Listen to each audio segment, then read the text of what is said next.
S'il choisit la pilule bleue, il s'endormira, et quand il se réveillera, tout sera exactement comme d'habitude. S'il choisit la pilule rouge, il découvrira enfin la vérité. Et je suis ici aujourd'hui pour vous donner cette pilule rouge.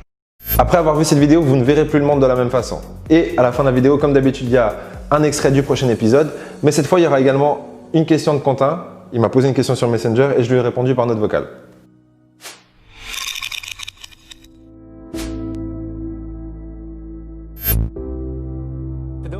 Pour ceux parmi vous qui n'avaient pas vu le film The Matrix, il y a une scène au tout début du film où l'on propose au personnage principal 2 pilules, une bleue et une rouge. Et on lui demande de faire un choix. S'il choisit la pilule bleue, il s'endormira et quand il se réveillera, tout sera exactement comme d'habitude. S'il choisit la pilule rouge, il découvrira enfin la vérité. Et je suis ici aujourd'hui pour vous donner cette pilule rouge. Mais laissez-moi mettre les choses au clair. Je ne suis pas ici pour vous dire quoi faire, je ne suis pas ici pour vous dire comment penser, comment vous sentir. Je suis certainement pas ici pour vous dire quoi manger. Je suis simplement ici pour vous transmettre des informations. Maintenant, ce que vous faites de ces informations, c'est votre choix. Donc, à quoi ressemble la matrice? Laissez-moi vous montrer. Maintenant, malgré ce que vous pouvez penser, ces 2 cercles ne sont pas égaux. Je répète, ces 2 cercles ne sont pas égaux. En effet, un des cercles est plus grand que l'autre. Ce que j'aimerais que vous fassiez, c'est déterminer lequel est le plus grand. Donc, s'il vous plaît, levez la main si vous pensez que le cercle bleu est plus grand que le cercle rouge. S'il vous plaît, levez la main si vous pensez que le cercle rouge est plus grand que le cercle bleu. Ok, génial. Maintenant, avant que je dise quoi que ce soit à propos de ces 2 cercles, quel était votre premier instinct? Qu'ils étaient égaux.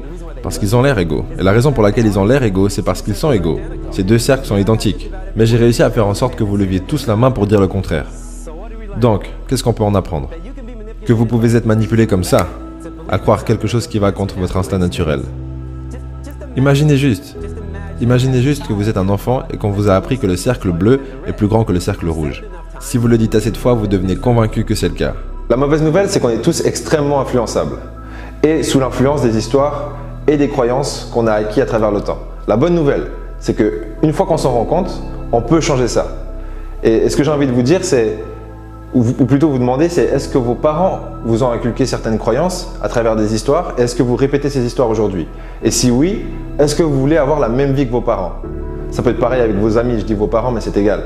Parce que si la réponse est non, et que vous voulez avoir une vie différente, il va falloir avoir des histoires et des croyances différentes. Parce que vos histoires et vos croyances définissent la vie que vous avez. Si on vous dit un mensonge assez de fois, ça devient une partie de votre réalité.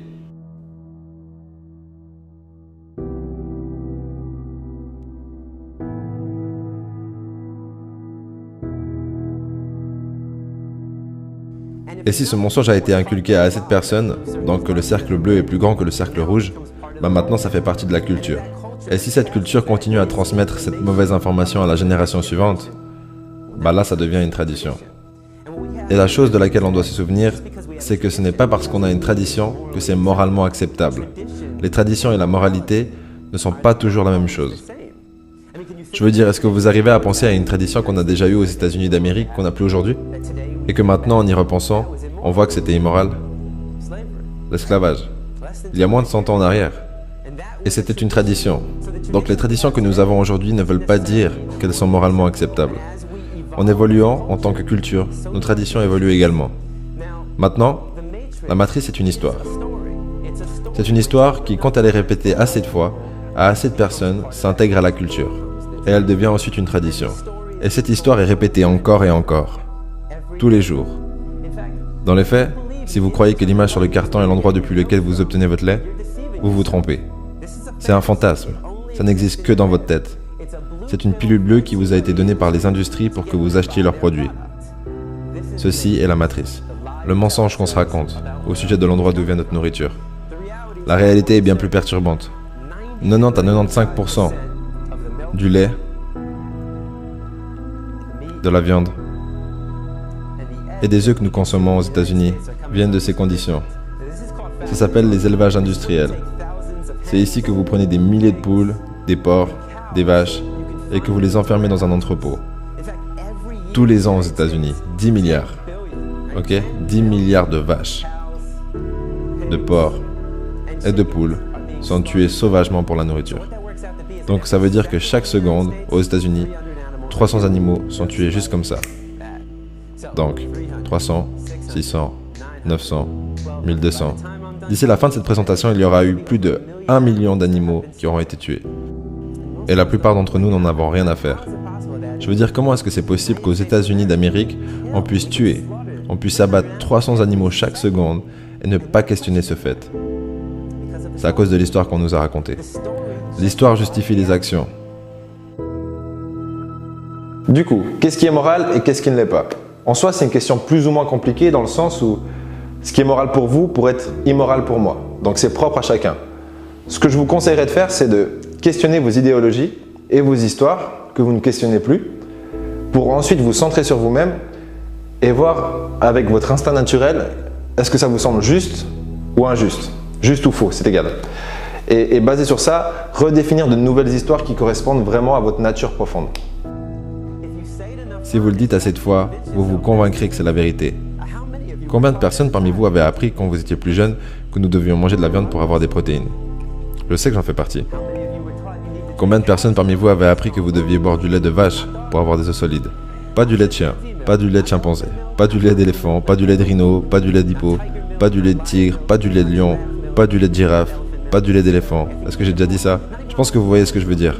Même pas le lait de notre propre mère. Nous avons besoin de boire du lait de vache pour avoir les os solides. L'absurdité de boire du lait de n'importe quelle autre espèce et que de n'importe quel autre être vivant à part notre mère, quand c'est répété assez de fois, ça perd son côté absurde. On va tout de suite découvrir la question de Quentin et ma réponse. Si vous voulez aussi pouvoir me poser vos questions, ça se passe dans la description. Vous cliquez sur le lien. Vous recevez en plus un livre totalement gratuit, le livre Motivation, kit de survie, tuer le confort, votre vie en dépend. Et du coup, je réponds à environ 20 personnes, même plus quand j'arrive par jour sur Messenger. C'est impossible de répondre à tout le monde, mais n'hésitez pas à envoyer votre question. J'espère que je la verrai et j'espère que j'aurai la chance de vous répondre. Encore merci de nous faire confiance. Encore merci de nous aider à développer cette chaîne. Rien ne serait possible sans vous. Voilà, je vous laisse avec la question de Quentin, puis un petit extrait de notre prochain épisode. Bonsoir, j'aimerais vous poser une question qui m'empêche de m'endormir. Ça fait 1 mois que je me forme dans les neurosciences, dans la psychologie de la réussite, et je me demandais à partir de quel moment on devient crédible pour faire des courtes vidéos sur internet pour aider les personnes. À quel moment on peut se dire « c'est bon, je peux partager ce que je fais ».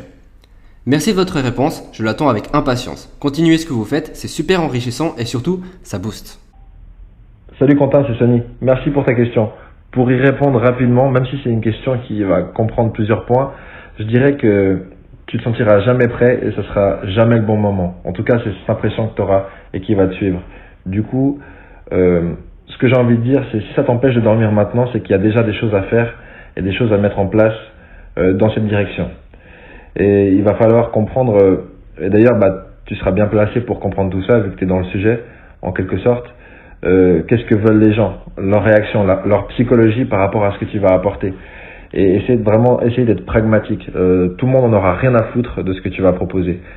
À moins que ce que tu proposes contienne des informations cruciales ou une forme de divertissement pour l'audience à qui tu vas le partager. Donc, sois très pertinent sur quelle est la valeur derrière ce que tu apportes et sois pas focalisé sur quelle apparence ça te donne. Ça, c'est le premier point.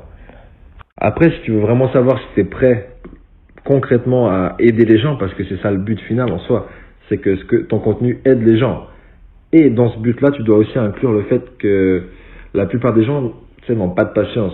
Et du coup, ils vont voir ta vidéo. Peut-être qu'il y a un trésor dans cette vidéo. Mais si tu n'arrives pas à les garder sur cette vidéo, ça sert à rien. Du coup, tu vas devoir les divertir ou attirer leur attention.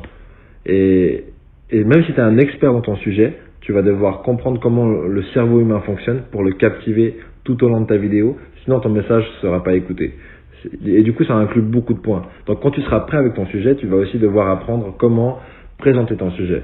Mais un bon élément pour savoir si tu es prêt ou pas, c'est qui est-ce que tu aides dans ton entourage avec tes connaissances actuellement.